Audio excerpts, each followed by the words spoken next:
Bonjour à tous. Bienvenue dans les mercredis Startup.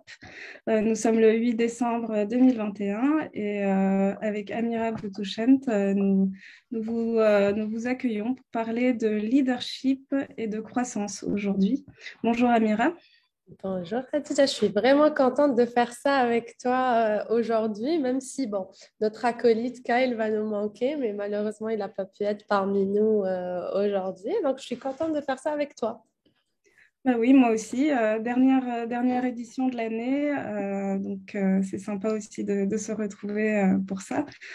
Pour ceux qui nous ont peut-être pas suivis les derniers mois, nous avons commencé une série de webinaires autour du thème du leadership.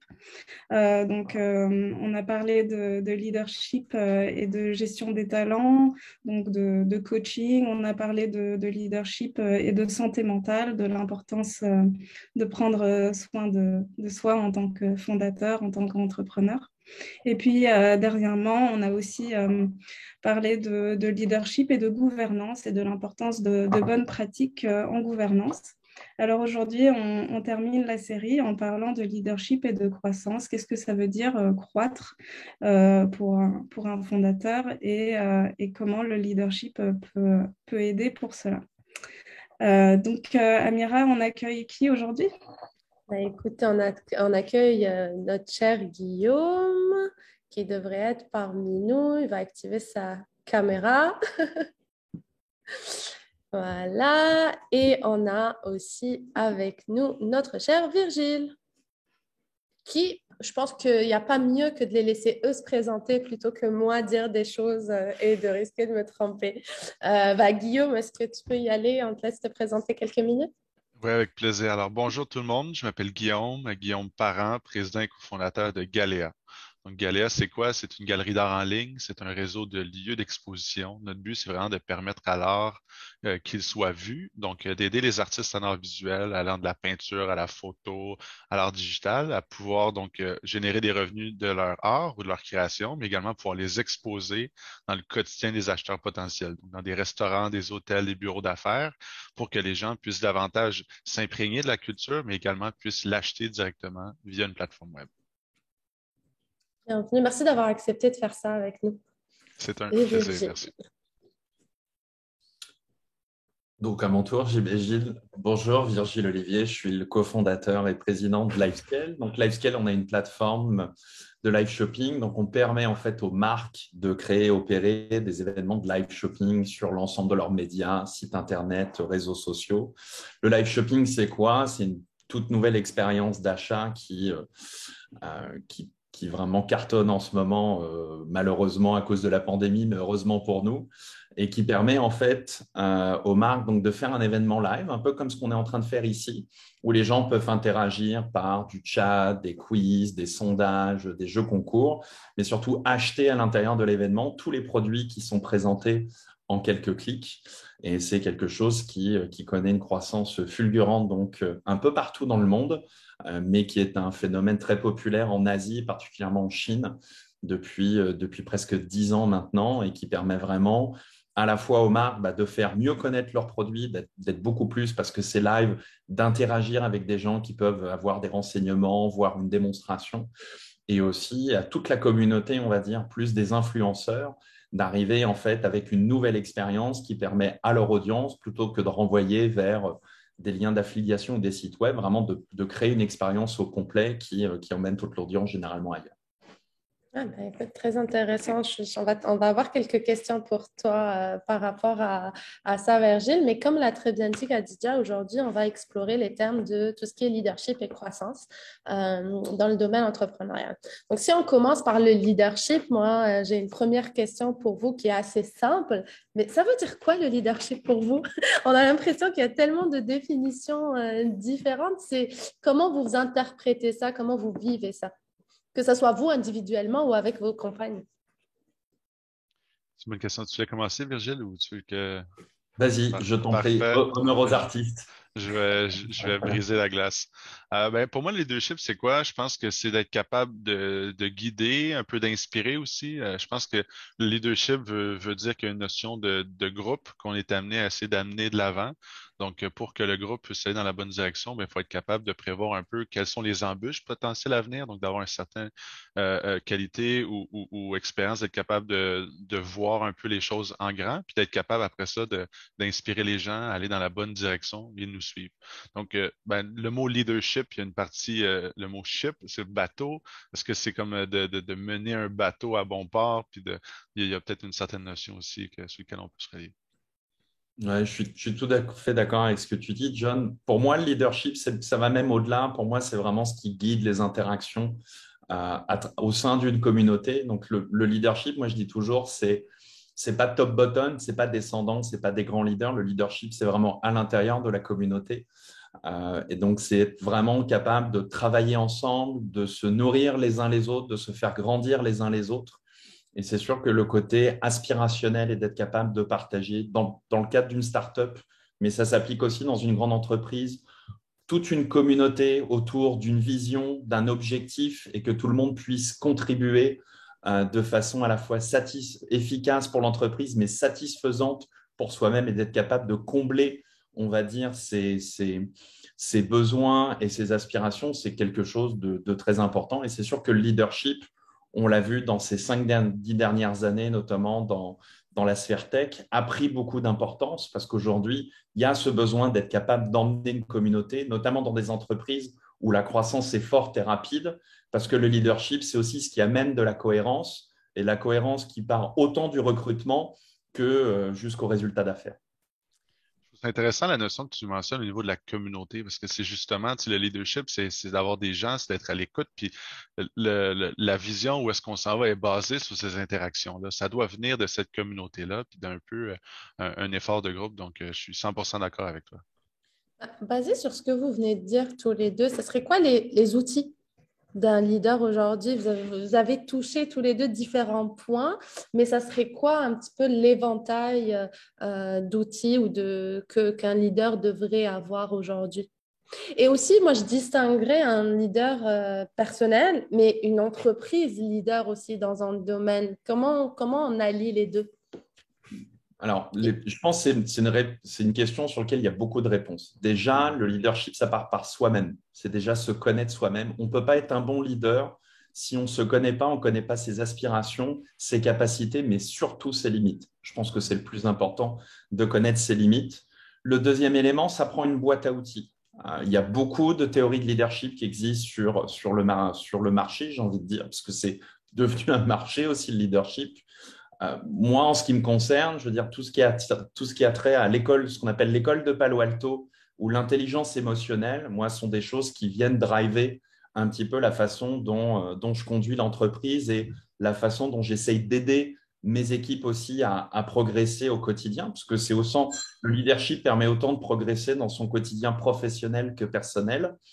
Et ensuite, ça vient par vraiment définir très rapidement, parce que le leadership vient aussi orienter la culture d'entreprise, c'est comment on va pouvoir définir très simplement, mais très fortement, une culture d'entreprise dans laquelle ce leadership vient transparaître. Nous, par exemple, chez Livescale, quand on a pivoté vers le live shopping et qu'on a fait vraiment notre premier fundraising, on a presque rebâti l'entreprise en prenant 4 piliers, 4 valeurs, pas la dizaine de valeurs qu'on voit dans beaucoup d'entreprises où c'est genre mon obsession, c'est le client. Non, parce que ce n'est pas forcément vrai et ce n'est pas forcément là-dessus qu'on peut bâtir une culture interne d'entreprise.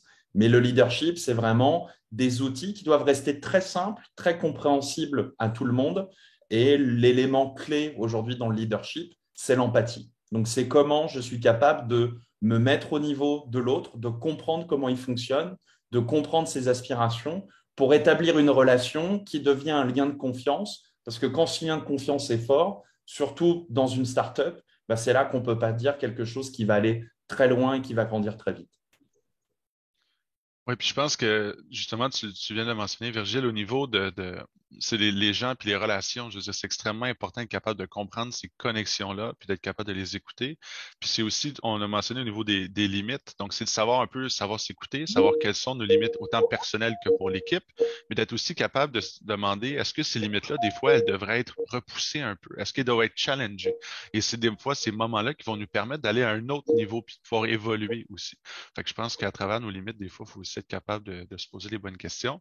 Et au niveau des outils, ben, c'est ça, tu l'as mentionné, il y a certaines façons de penser, il y a certaines ressources aussi qui existent, que ce soit podcast, vidéo, lecture, qui nous permettent de pouvoir s'inspirer de ce qui est fait ailleurs. Mais après ça, il faut être capable de l'adapter à notre réalité, à notre marché, à notre entreprise, et à notre culture d'entreprise aussi. La culture d'entreprise étant primordiale pour pouvoir amener l'entreprise à un certain niveau. C'est intéressant, vous parlez tous les deux de l'importance d'une vision commune du leadership, d'un leadership collectif. Et puis d'ailleurs, vous êtes tous les deux cofondateurs de vos entreprises.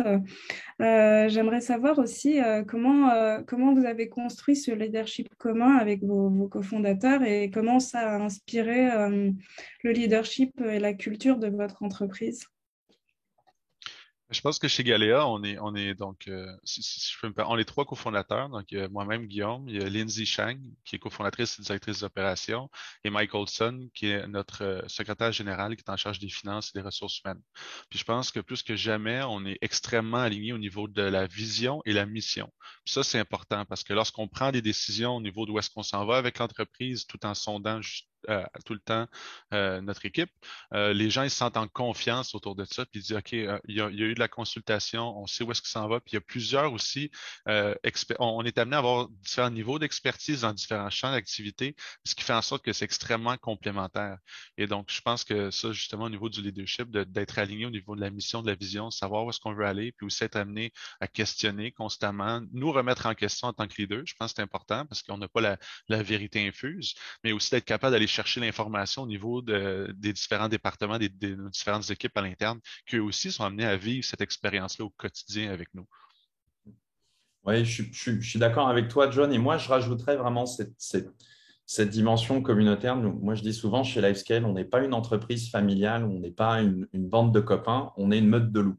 Et la meute de loups, elle se qualifie comment? C'est que dans une meute, vous avez un mâle alpha qui entraîne le reste du groupe. Nous, le twist chez Lifescale, c'est que le mâle alpha, en fait, c'est tout le monde dans l'entreprise parce qu'en fonction du sujet, il y a un leader sur un sujet où il y a quelqu'un qui va se positionner là-dessus. Donc, c'est vraiment être capable à un moment donné, surtout si je prends moi encore l'exemple de Lifescale, on est dans une culture où la diversité est une valeur importante. Donc, ça veut dire quoi? Ça veut dire que sur les 27 employés, vous avez 13 nationalités, un tiers qui vient d'Asie, un tiers d'Europe, un tiers d'Amérique du Nord. Donc, ça crée beaucoup aussi de challenges parce que les relations interculturelles, elles ne sont pas tous les jours évidentes. On en apprend beaucoup, mais ça pose aussi des challenges. Et d'être capable aujourd'hui de faire s'emparer le leadership aussi par l'ensemble du groupe est un élément important parce qu'en fait, on ne fait que passer toujours la balle du leadership vers les autres parce que c'est ceux qui sont en place qui recrutent les futurs collaborateurs de l'entreprise et eux-mêmes doivent avoir un leadership fort et adhérer, on va dire, aux valeurs de l'entreprise et aux modalités de leadership de l'entreprise pour que ça fonctionne et que ça crée un groupe cohérent qui est capable d'aller très loin. J'ai un follow-up sur ça, Virgile. Est-ce que avec ce modèle, tu penses que tout le monde peut être un leader? Pour moi, est-ce que oui, pour moi, tout le monde est un leader à sa façon. Il y a plus ou moins des bons leaders. Les bons leaders, ça va dépendre du niveau d'empathie, c'est-à-dire du niveau d'écouter, de comprendre les autres et puis je veux dire, souvent on oppose le leadership au management. Alors, la frontière est un petit peu plus floue que ça, mais c'est vraiment la capacité, là on en revient à la base du leadership, c'est d'entraîner les autres vers une vision commune. Mais pour moi, tout le monde est un leader. Après, ça peut être des leaders techniques, ça peut être des leaders organisationnels, ça peut être des leaders, on va dire, de partage. Nous, il y a des gens dans l'entreprise dont une fonction innée qu'ils ont dans le leadership, c'est d'être capable, on va dire, de rassembler les autres, de célébrer les beaux événements qu'on peut avoir, d'amener finalement de la cohérence dans les équipes.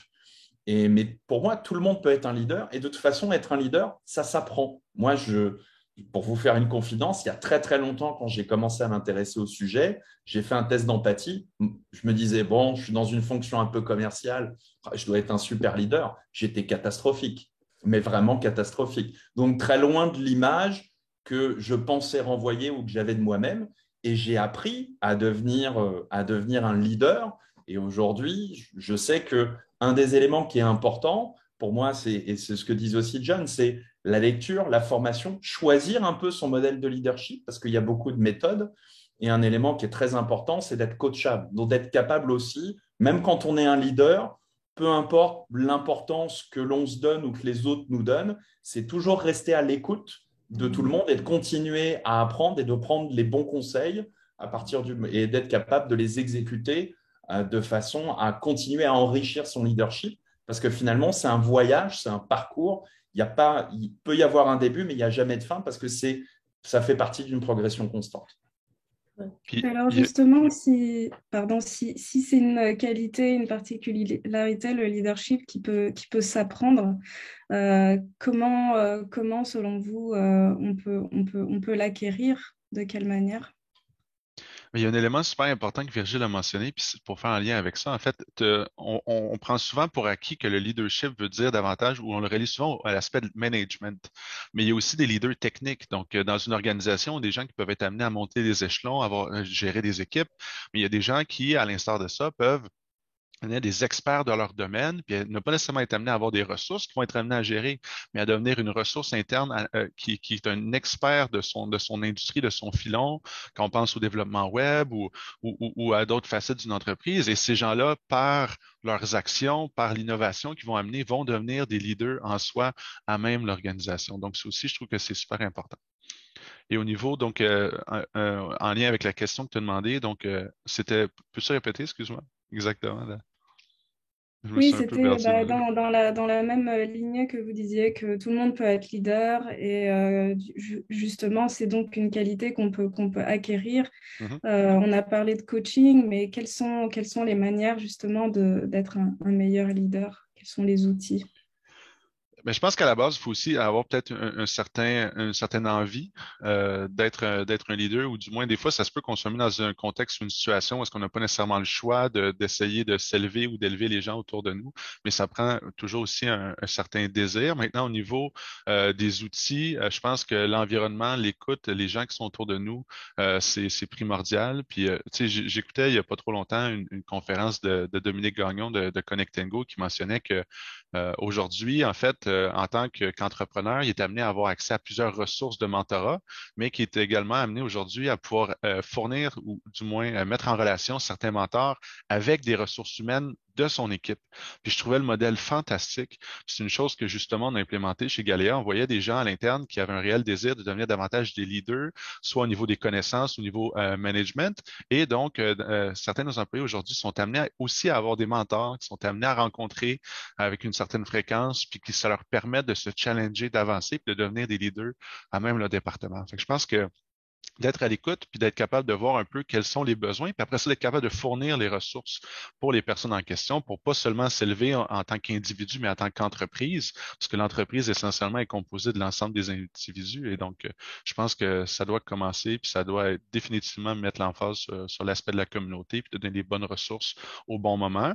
Dans certains cas, les gens vont attendre que les besoins remontent, mais je pense qu'aussi en tant que leader, une question de questionner justement notre équipe, puis de pas nécessairement attendre que les besoins arrivent, mais des fois d'essayer de les voir d'avance. Donc, si on voit qu'il y a des problèmes ou certaines choses sont amenées à bloquer, ben des fois, il y a des raisons pour ça, puis d'être capable de questionner, puis de demander est-ce que ça serait de la formation, est-ce que ça serait des experts conseils dans leur industrie qui pourraient nous accompagner. Donc, je pense que ça aussi, c'est une piste de solution, du moins, pour contribuer favorablement. Moi, je ferais la différence déjà entre deux choses, c'est le souhait de devenir un leader et améliorer son leadership. Si on prend vraiment le leadership, je pense que ça part déjà d'un constat, c'est de dire je veux réparer quelque chose qui est cassé ou que je perçois de cassé. C'est je peux atteindre un plafond de verre parce que j'arrive pas à évoluer dans ma carrière professionnelle.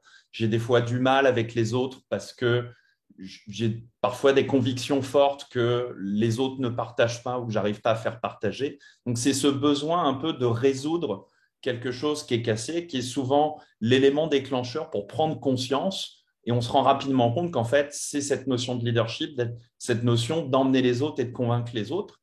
Et là, en effet, il y a plein de formations, il y a énormément de lectures. Et souvent, ce qui est assez passionnant, c'est que les lectures et les ouvrages qui ont été écrits souvent dans les années 20 ou dans les années 30, comme un ouvrage de Mary Meeker qui est sur le leadership dans le domaine commercial, c'est incroyable comme c'est tellement, on va dire, moderne comme ouvrage, parce qu'on se retrouve, on retrouve des situations qu'on pourrait chacun vivre au Best Buy quand on va acheter un ordinateur, tellement c'est moderne. Donc, ça veut dire aussi que c'est quelque chose qui existe depuis très, très longtemps. Donc, il y a des choses qui existent sur le marché, mais ça part vraiment d'un cheminement personnel.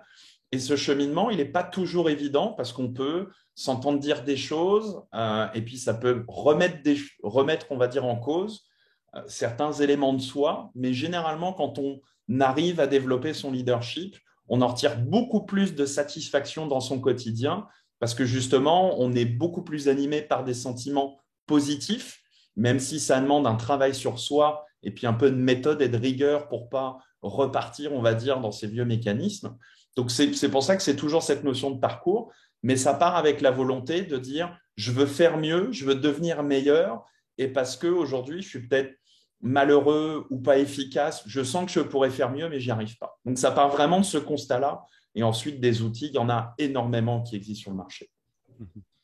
Puis je pense aussi, on est très chanceux à Montréal. C'est peut-être qu'on le reconnaît pas parce qu'on l'a pas nécessairement vu ailleurs, mais on a un écosystème startup extrêmement fort qui a un réel désir d'être là, de nous accompagner aux différentes étapes de l'évolution de notre startup. Quand on pense à Montréal Inc. ou les différents programmes d'accompagnement aussi au niveau des incubateurs, des accélérateurs. Puis c'est toutes des ressources qui sont là pour nous aider puis nous accompagner puis nous permettre de nous challenger aussi aux différentes phases de l'évolution de notre entreprise et qui ont définitivement aussi un impact au niveau de notre leadership en même temps. Ben, en fait, j'aimerais vous challenger un petit peu sur le leadership encore un peu. Je ne sais pas si vous connaissez, vous avez tous les deux parlé de différentes personnes puis de différentes ressources. Moi, j'aime beaucoup Brené Brown, qui est une Américaine qui travaille sur la vulnérabilité et qui, je pense qu'il y a des TED Talks et ce genre de choses, des conférences où elle est. Mais ils ont fait une étude sur 20 ans sur le leadership et elle parle beaucoup du fait de dare to lead, donc d'oser être un leader, d'oser agir de manière à leader. Et dans leurs recherches, eux, ils disent que l'empathie est très importante, mais la première chose qui ressort, c'est le courage. Elle dit qu'un leader est principalement courageux et a ce courage de prendre des décisions qui parfois ne sont pas forcément les plus faciles à prendre. Comment vous intégrez ça? Qu'est-ce que vous en pensez par rapport à ce que vous venez déjà de dire? Alors, nous, c'est marrant, DARE, donc oser en français, c'est notre valeur numéro 3. Nous, on a 4 valeurs qui sont la diversité, qui sont en fait diversity, dare, deliver, delight. Et oser, c'est évident qu'à un moment donné, pareil, moi, je l'attacherais moins au leadership qu'au fait d'être un leader. D'être un leader, à un moment donné, surtout dans une entreprise de technologie ou peu importe le domaine, c'est d'aller là où les autres ne vont pas, c'est de prendre l'initiative. Donc, c'est pour ça que pour moi, le courage, oui, c'est le courage de prendre des décisions difficiles. Et pour en revenir sur l'écosystème de start-up, beaucoup de start-up pendant la pandémie ont dû prendre des décisions difficiles. Et je prends l'exemple d'Andrew de State 22. Moi, je suis très admiratif de comment il a réussi à retourner tout ça. Mais il a dû prendre des décisions courageuses. Mais courageuses, pourquoi? Parce qu'elles n'étaient pas faciles à prendre. Mais c'est pour ça que le courage, moi, je ne suis pas forcément d'accord. Et puis, je ramène ça beaucoup au leader par rapport au leadership. Et c'est sûr que pour être leader, il faut vouloir aller sur des territoires où les autres ne vont pas. Nous, avant la pandémie, quand je parlais de live shopping à tout le monde me regardait avec des yeux écarquillés en disant « mais ça ne marchera jamais, c'est quelque chose qu'ils font qu'en Chine. Nous, on est au Canada ou on est aux États-Unis, on n'achète pas comme ça. » Et nous, on persistait en disant non, non, c'est justement, on osait le fait de dire si, c'est quelque chose qui va marcher parce que quand on analyse plein d'éléments autour du live shopping, il y a énormément de similarités parce qu'à la fin de la journée, et c'est quand on travaille dans une entreprise diverse, on se rend compte qu'on est finalement beaucoup plus proches les uns les autres que l'on est éloignés malgré des cultures différentes.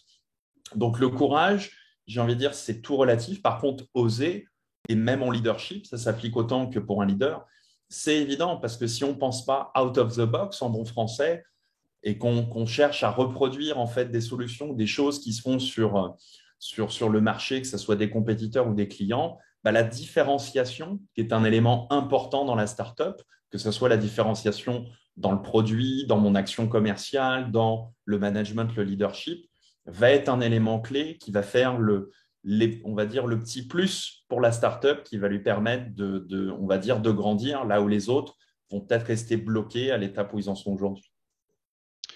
Ouais, je pense que le fait d'oser puis d'avoir du courage arrive c'est constant en tant que rôle d'entrepreneur ou de leader dans une société start-up telle que Virgile et moi le sommes. Autant au début, tu sais, quand on décide de se lancer en affaires, dans mon cas personnel, donc j'étais j'avais terminé mes études en ingénierie, j'aurais pu continuer dans ce parcours-là, mais j'avais un réel désir d'oser, d'essayer autrement. J'avais vu un besoin puis je voulais me lancer là-dedans. Puis après ça, au quotidien, on est amené à faire face à des situations des fois qui sont pas nécessairement faciles. La pandémie définitivement a amené beaucoup de remises en question sur plusieurs choses. Puis il fallait prendre des décisions qui n'étaient pas faciles et des fois être amené aussi à oser par la suite. Et une phrase que j'ai souvent à l'interne, c'est qu'on s'inspire à la compétition, mais on se compare à nous-mêmes. Puis c'est aussi des fois de se remettre en question nous-mêmes, puis d'oser des fois certaines pratiques qui sont faites depuis très longtemps, de se dire, écoutez, si on ferait les choses différemment, est-ce que ça ou ça? Puis les tester, puis d'évaluer, puis baser là-dessus, d'être capable d'aller de l'avant. Tu sais. Donc, je pense que le courage est davantage relié peut-être aux individus versus le fait d'oser. Je pense que ça peut être un esprit de groupe ou de l'entreprise qui se permet de remettre en question ce qui est fait au préalable. C'est drôle parce que c'est souvent on reproche aux grandes corporations d'être des grandes corporations qui ont un peu plus de difficulté à bouger ou de prendre des décisions ou d'oser des choses. Et en tant que start-up, c'est un peu plus inné dans notre modèle d'affaires. Des fois, c'est parce qu'on n'a pas nécessairement le choix aussi. C'est pour survivre, il faut s'adapter, il faut oser, faut prendre ces décisions-là. Des fois, ça va être des moins bons coups, mais des fois, c'est ce qui va générer notre succès aussi par la suite. Donc, définitivement.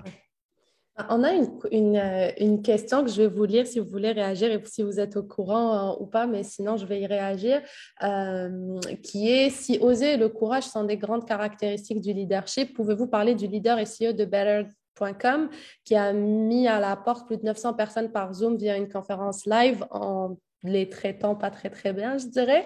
Que pensez-vous de ce leadership, de ce courage et de cette action osée? Je ne sais pas si vous êtes au courant ou pas et est-ce que vous voulez réagir? Ben, ce qui est certain, c'est qu'il a osé. Ça, je pense qu'on sera tous d'accord là-dessus. Il a osé le faire, mais je pense oser dans le sens plutôt négatif. Est-ce que pour autant, c'est un grand leader?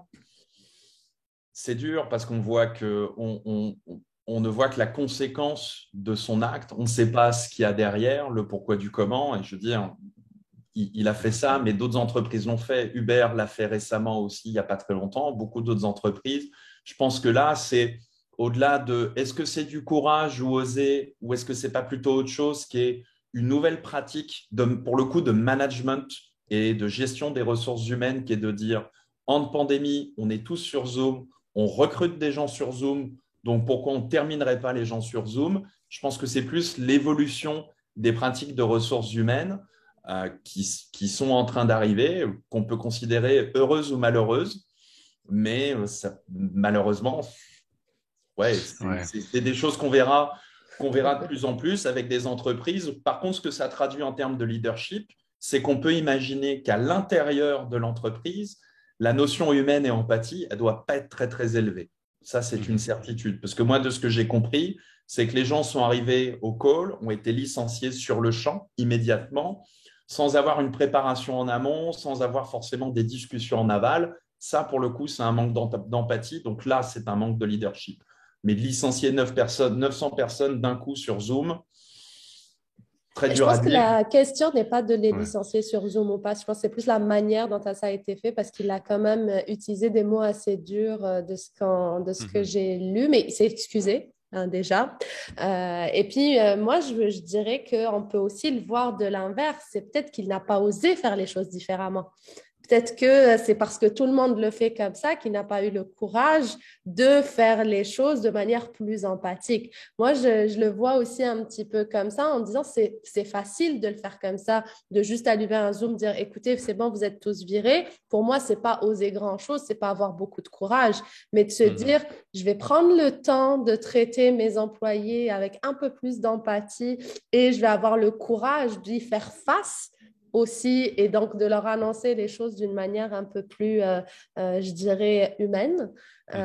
C'est peut-être ça, oser, c'est peut-être ça ce que malheureusement, beaucoup d'entreprises aujourd'hui manquent, c'est qu'on a l'impression que d'oser, c'est prendre la décision, mais très souvent, non, ça, c'est la façon facile de le faire, comme tu l'as dit, Virgile, plein d'entreprises ont fait ça, mais il y en a d'autres qui l'ont fait bien plus humainement que certaines, et c'est pour ça qu'on en entend parler plus de certaines que d'autres. Donc, c'est aussi ça le leadership peut-être, c'est d'oser commencer à réfléchir aussi à tout ça de manière complètement différente et ne pas juste essayer de transmuter littéralement ce qu'on faisait dans nos bureaux au monde virtuel et où on va. Là, si je peux me permettre, je pense que c'est vraiment l'élément révélateur pour moi, c'est de dire c'est clairement une entreprise dans laquelle le niveau d'empathie en interne doit forcément être très, très faible parce que pour toutes les raisons que tu viens d'expliquer, ça démontre un manque clair d'empathie, le fait de faire ça. Puis qu'au niveau de la culture à l'interne, donc c'est pas nécessairement une culture où peut-être autant les gens au niveau du onboarding que lorsque les gens sont amenés à quitter, est amenés à le valoriser, puis il y a peut-être des choses qui auraient pu être faites différemment. J'ai pas écouté l'entrevue, je suis au courant d'eux, puis je sais que tu sais, on peut facilement aussi juger le contexte. Donc il y a eu, de par ma compréhension, une annonce de levée de financement qui accompagnait ça. Donc les gens remettaient en question pourquoi on est amené à licencier du genre, si en plus il y a du financement qui arrive par la suite avec SoftBank. On ne sait pas non plus ce qui se passe à l'arrière. Mais je pense que dans le cadre du vidéo qui a été publié, je pense que définitivement au niveau de mettre l'humain à l'avant puis au centre des préoccupations, c'est pas ce que j'ai ressenti dans les images qui ont été vues, mais en même temps, on ne sait jamais, mais il y a vraiment une façon de faire les choses, puis définitivement dans ce cas-ci, ça n'a pas été fait. Moi, je dirais qu'il faut du courage de mettre l'humain au centre de nos différentes activités. Mais bon, on va transitionner à la prochaine partie, parce que sinon, on va rester là encore très longtemps. Je pense que tout ce qui est humain est très important, mais bon. Et donc, on a parlé de leadership. Puis on va un petit peu passer au côté croissance. Donc, déjà, est-ce que vous pensez de manière très rapide, est-ce que pour pouvoir gérer une croissance et avoir une bonne croissance, il faut être un leader? Et comment vous définissez, vous, la croissance? Vous avez tous les deux entreprises qui ont fait des levées de fonds, qui ont connu une belle croissance cette dernière année. Donc, comment vous l'avez vécu, cette croissance? Comment vous vous positionnez par rapport à ça? Je pense qu'au niveau de la croissance, il y a des éléments qui sont définitivement affectés de par le leadership, mais il y a aussi plein de facteurs externes qu'on ne peut pas nécessairement contrôler. Tu sais, c'est qu'est-ce qui se passe dans l'environnement, dans le marché et autres, qui nous permettent de pouvoir bénéficier d'eux.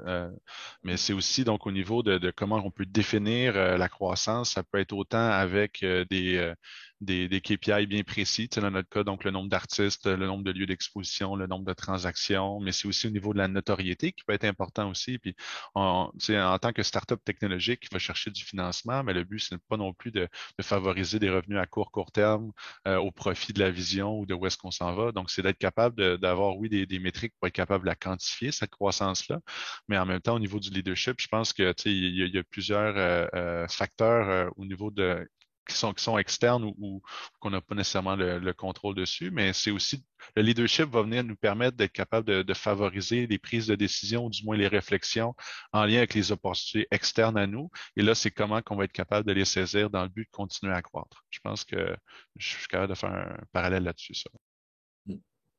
Non, je pense que c'est ça. Je suis tout à fait d'accord avec John. Le point aussi sur le leadership et la croissance, c'est que le leadership permet à un moment donné de garder tout le monde aligné sur la vision, sur l'objectif.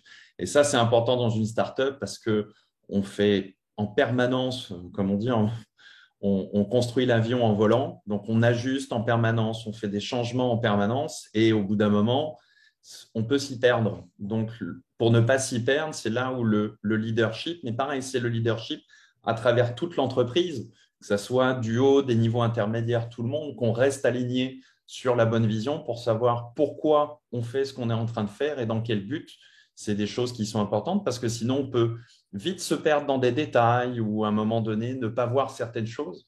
Parce que l'un des points importants sur la croissance, moi, de mon point de vue, c'est l'anticipation. C'est toujours être capable d'anticiper, de dire, OK, je travaille sur le trimestre courant, sur ce que je vais faire le prochain trimestre.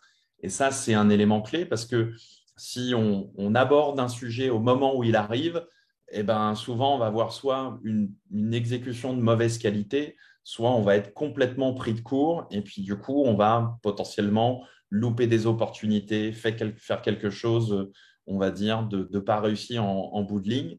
Donc, c'est en ça où le leadership et le fait que le leadership, c'est pas une personne on va dire, qui en est détenteur, mais vraiment plusieurs personnes dans la compagnie à différents niveaux, est important parce que c'est dans les moments de croissance, ça veut dire aussi que c'est des moments où on a des bons problèmes, mais des problèmes quand même. Il faut que tout le monde soit un peu sur le pont du bateau et dire, OK, moi, je vais m'occuper de ça et puis je vais faire en sorte que ça soit fait parce que ça s'inscrit, on va dire, dans le plan de match global de l'entreprise d'atteindre les objectifs et la vision qu'elle se fixe.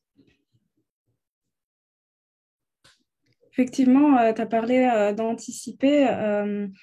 Quelles sont des étapes importantes pour une stratégie de croissance durable et comment les qualités de leader que tu as évoquées peuvent permettre de rendre une croissance durable et pas ponctuelle? C'est une très bonne question. Je pense que anticiper, c'est être capable de mettre tous les scénarios sur la table.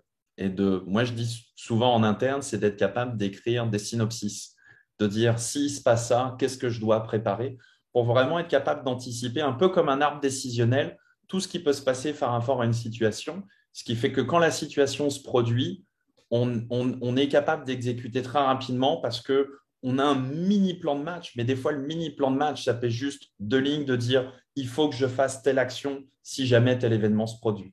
Donc ça, l'anticipation, c'est clé parce que quand on est en croissance, tout grandit. Donc il faut recruter, il faut signer plus de clients, il faut satisfaire les clients, il faut grandir son produit. C'est énormément de contraintes qui sont simultanées. C'est là où, dans une startup, c'est souvent problématique, c'est que dans une entreprise traditionnelle, on est plus sur une croissance incrémentale.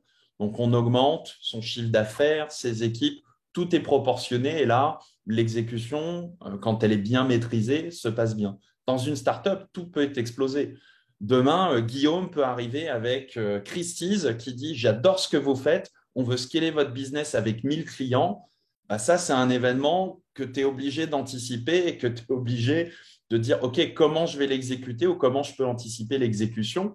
Parce que si ce n'est pas préparé, on peut prendre du coup des décisions qui peuvent, je ne dirais pas mener à la catastrophe, mais qui peuvent faire reculer l'entreprise d'une ou deux coches plutôt que de la faire avancer. Donc ça, c'est vraiment des éléments qui sont assez importants. Et je pense que ce que nous a appris aussi la Covid, c'est de dire qu'il faut être capable d'envisager tous les scénarios. Nous, je sais qu'en termes de live shopping, on était en train tranquillement de finir notre très belle année.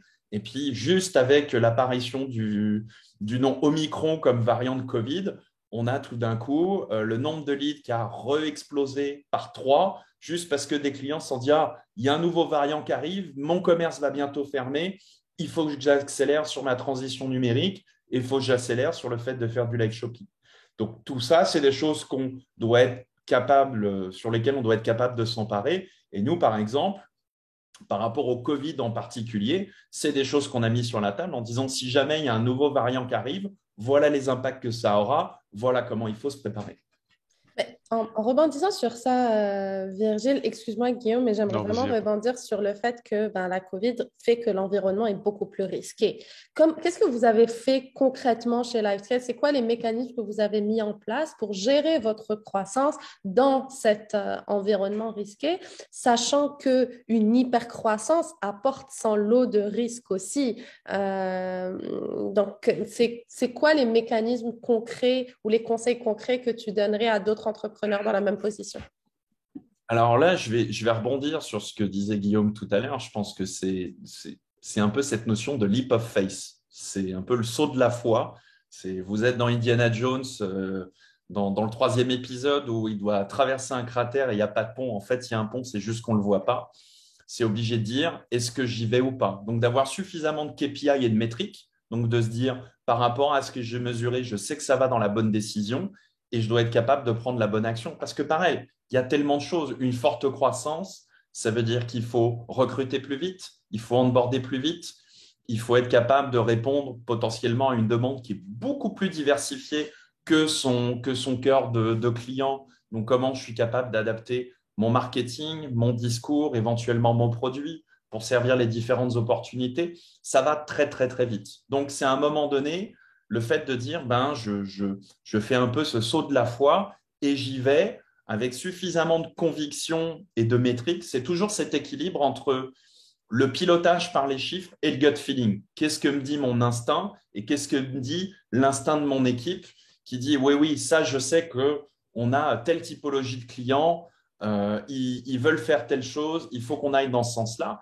Et c'est vraiment d'être capable de balancer les deux dans tout type de thématique pour prendre les meilleures décisions, mais ni être trop dans l'un ni trop dans l'autre. Des boîtes qui sont que sur les chiffres, j'ai envie de dire en temps de Covid, parce que le Covid continue d'une certaine façon, elle ne prend aucune décision. Donc ça, c'est le modèle grande entreprise dont parlait Guillaume, c'est on reproche souvent aux grandes entreprises de pas ou peu innover parce qu'elles sont pilotées par les chiffres et chaque action, chaque initiative doit être mesurée. Et au début de sa vie, une start-up, c'est que au feeling. Donc, c'est là où il faut avoir une attitude et un leadership qui est très balancé entre les deux pour être sûr de prendre plus de bonnes décisions que de mauvaises décisions. Parce que des mauvaises décisions, on en prend. Ça fait partie de la trajectoire. Non, définitivement. Puis je pense qu'aussi, c'est notre devoir en tant que leader d'établir une structure à l'interne solide sur laquelle on peut se permettre de bâtir par la suite parce que on voit des fois des entreprises start-up qui sont amenées à avoir une forte croissance, mais qui n'ont pas nécessairement la base solide et donc ne sont pas nécessairement capables de répondre à cette demande-là par la suite.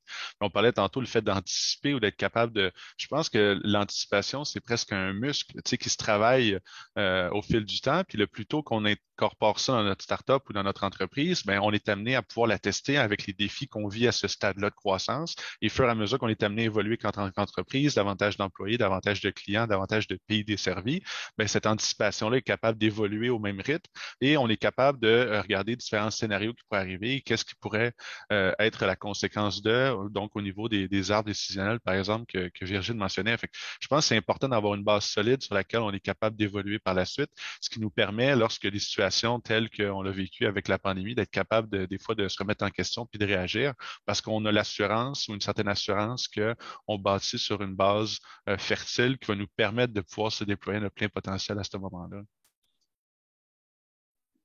Oui, c'est intéressant. Vous avez parlé donc de la situation sanitaire comme un contexte qui a changé vos manières d'envisager la croissance et puis de vous ajuster aussi à la demande. Parfois, il y a d'autres risques qui peuvent avoir un effet sur la croissance, que ce soit des risques techniques ou autres. Comment est-ce que vous avez, dans le cas de vos deux entreprises, envisagé la croissance lorsque vous avez connu ce genre d'obstacles ou de risques et comment vos qualités ou en tout cas vos outils de leader vous ont permis d'y arriver? Peut-être Guillaume, si tu veux Oui, commencer. Amira, tu peux y aller. Ouais, je vais juste appuyer le point de Khadija en vous disant que, en plus au Québec, on parle beaucoup du risque lié au manque de main-d'œuvre. Donc, si Ce vous pouviez risque-là. aussi Ouais. peut-être toucher ça du point, ça pourrait être intéressant. Ouais, je pense qu'en tant qu'entreprise technologique, on a aussi un réel désir et ou devoir d'avoir des solutions qui sont capables d'avoir du rayonnement à l'international. Puis pour ça, il faut que nos solutions soient capables de scaler avec la demande. Donc, nous, il faut qu'on soit amené à prendre les décisions, puis des fois prioriser des choses davantage du côté technique qui n'auront pas nécessairement un impact, des retombées fantastiques à court terme, mais qui va nous permettre de croître avec le temps.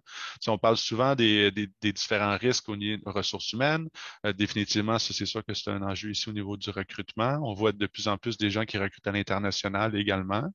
Puis maintenant qu'on est amené à évoluer à l'international chez Galéa, le genre de choses qu'on commence à considérer dans certains points. Mais un point, je trouve, qui est peu souvent mentionné, du moins dans l'écosystème startup au Québec, c'est la notion également de dette technique. Je pense qu'il faut prendre en compte aussi de supporter l'ensemble des départements, que ce soit au niveau des ventes avec les bonnes ressources, mais aussi ou opérationnelles ou marketing ou autre, mais aussi au niveau de l'équipe produit ou du développement. Il faut être capable aussi de prendre en compte qu'on ne veut pas s'amasser avec une dette technique trop importante qui va nous permettre de pouvoir ralentir les mécanismes par la suite. Donc, je pense que c'est, oui, de focuser sur le devant puis sur les prochaines étapes, mais de constamment aussi avoir un œil sur la machine actuelle, comment elle est amenée à opérer pour être capable de l'optimiser pour qu'elle puisse être capable de suivre aussi. Puis je pense que c'est important d'y dédier du temps, des ressources, puis beaucoup plus d'attention que certaines personnes le font peut-être aujourd'hui. Non, c'est sûr, la dette technique est un vrai sujet parce que c'est souvent la conséquence de nos actes. Donc, quand à un moment donné, au tout début de la vie de l'entreprise, on tourne le produit, on cherche plein d'initiatives, ben, toutes ces initiatives, elles créent un reliquat et ce reliquat, à un moment donné, il faut le purger. Et ça, c'est vrai que c'est en effet un vrai sujet. Mais je voulais adresser, Amira, mon cheval de bataille dont tu as parlé, c'est les ressources. C'est sûr que les ressources aujourd'hui, c'est clé et c'est un vrai problème. Moi, je suis très attristé parce que moi, je suis un immigrant. Je suis arrivé au Québec il y a 3 ans. J'avais monté l'entreprise ici 2 ans auparavant. Et c'est sûr que malheureusement, au Canada, le Québec est un peu en retard parce que nous, on attire beaucoup de main-d'œuvre de l'étranger au sens large, même hors Québec, parce qu'on n'arrive pas à trouver de ressources au Québec pour deux grandes raisons. Un, on va dire les logiques des programmes d'immigration sont défavorables au Québec par rapport aux autres provinces.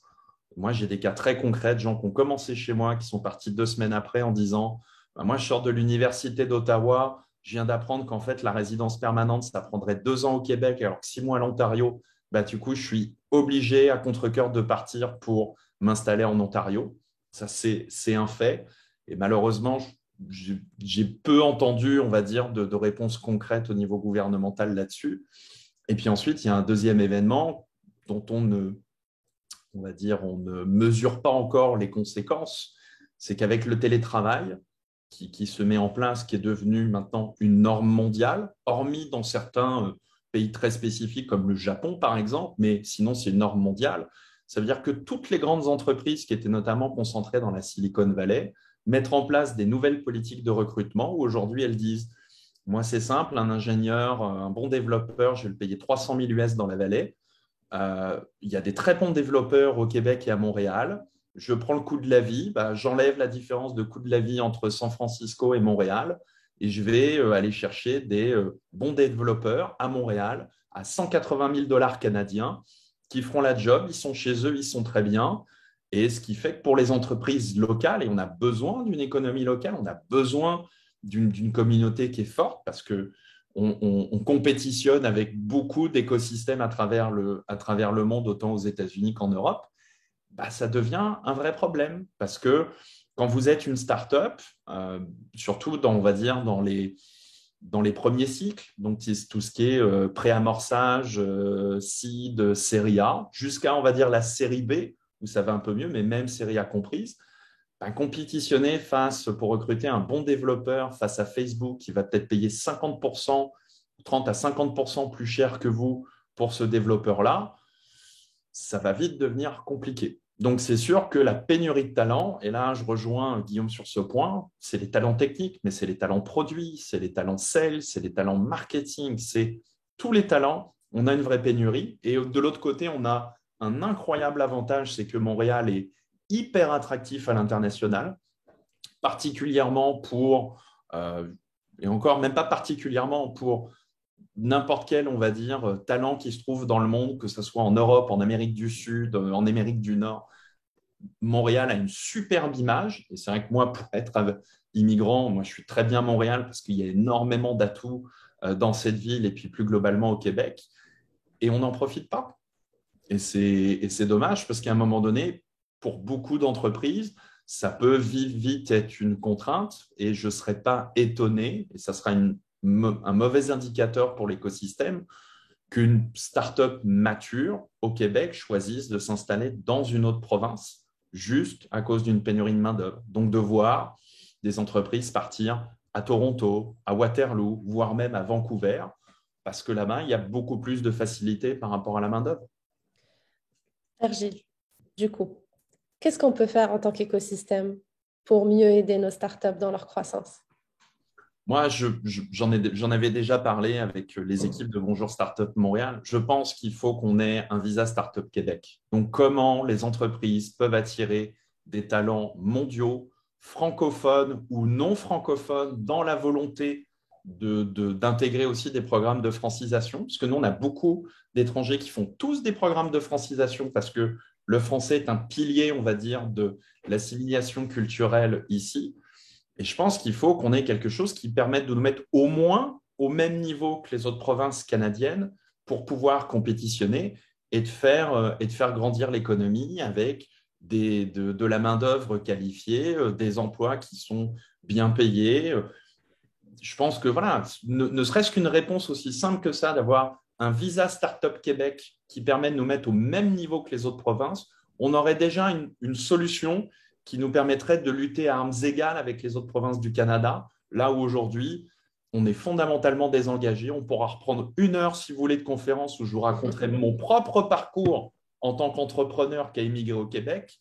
C'est juste incroyable. Je suis toujours en attente de ma résidence permanente que j'ai lancée il y a plus de 18 mois. Et ça, la Covid a révélé voilà, toutes les problématiques, on va dire, de santé mentale et la sécurité, se sentir en sécurité et notamment de se dire, je suis au Canada et au Québec et je ne suis pas dans une situation temporaire, mais j'ai les moyens de m'installer.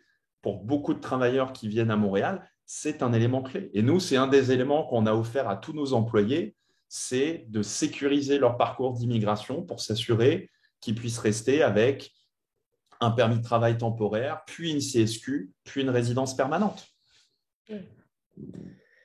Et pour toi, Guillaume, qu'est-ce qu'on peut faire en tant qu'écosystème pour favoriser la croissance des entreprises, des startups québécoises?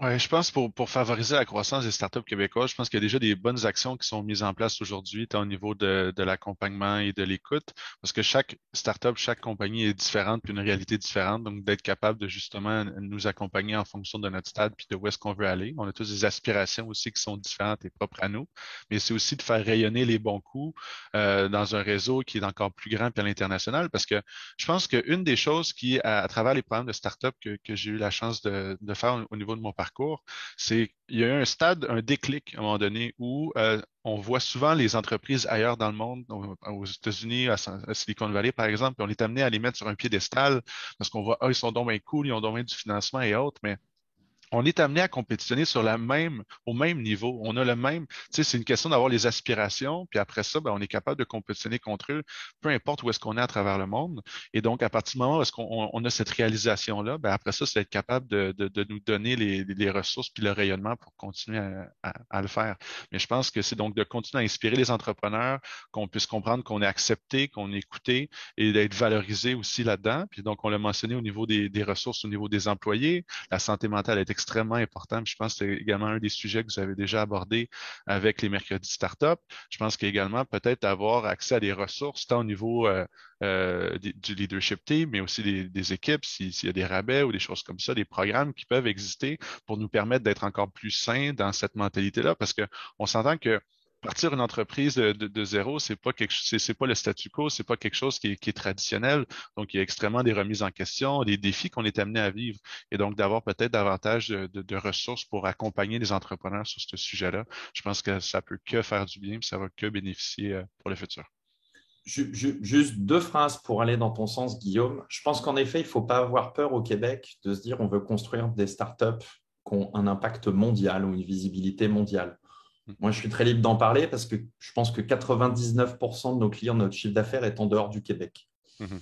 Et ça, aujourd'hui, moi, j'ai beaucoup vu dans des startups que j'accompagne, que je mentor, un peu cette obligation de dire fais tes preuves au Québec avant d'aller ensuite, on va dire, conquérir le Canada, puis le reste du monde.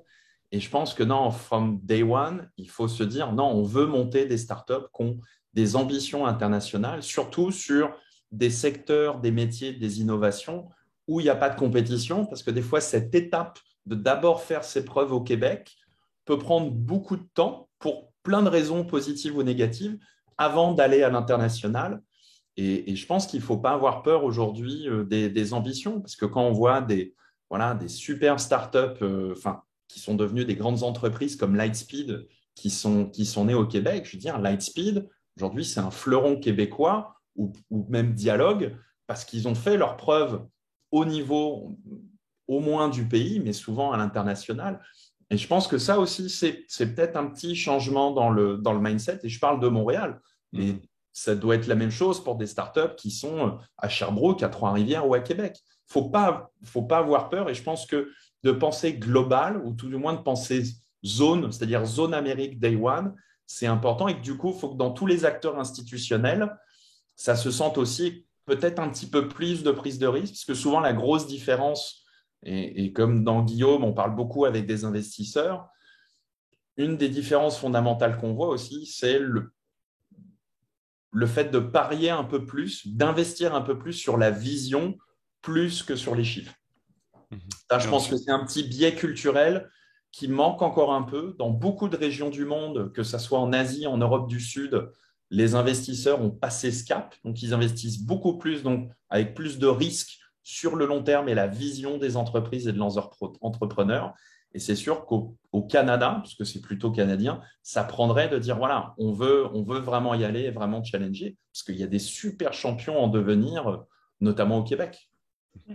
Et de par le fait qu'on est basé au Québec, donc des fois, on va prendre pour acquis que les premiers clients ou les adopteurs qui seraient amenés à plus adhérer à notre solution seraient ici, mais ce n'est pas toujours le cas.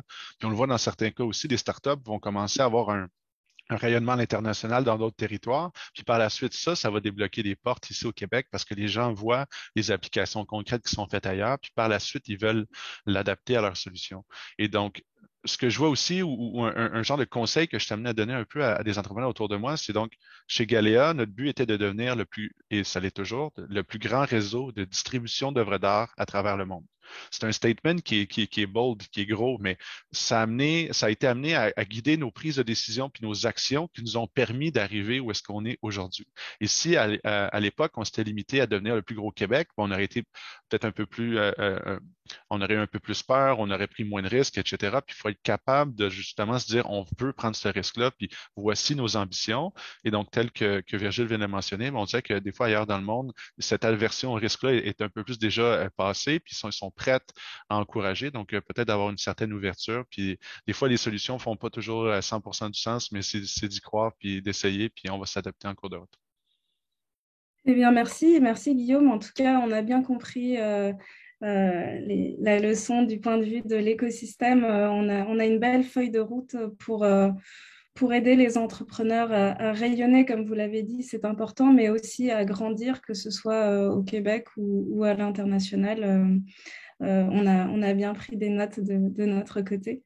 Et je voudrais en profiter. On arrive à la fin de notre webinaire. Alors, je voudrais vous remercier d'avoir partagé toutes vos impressions avec nous pendant une heure. Je pense qu'on a appris beaucoup de choses sur ce que vous étiez en tant que leader et comment aussi d'autres peuvent s'en inspirer.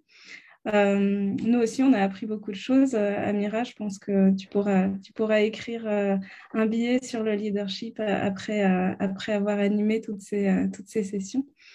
Et puis, je voudrais remercier aussi Cisco, qui est notre partenaire et qui nous a soutenus pendant toute cette année pour organiser ces webinaires.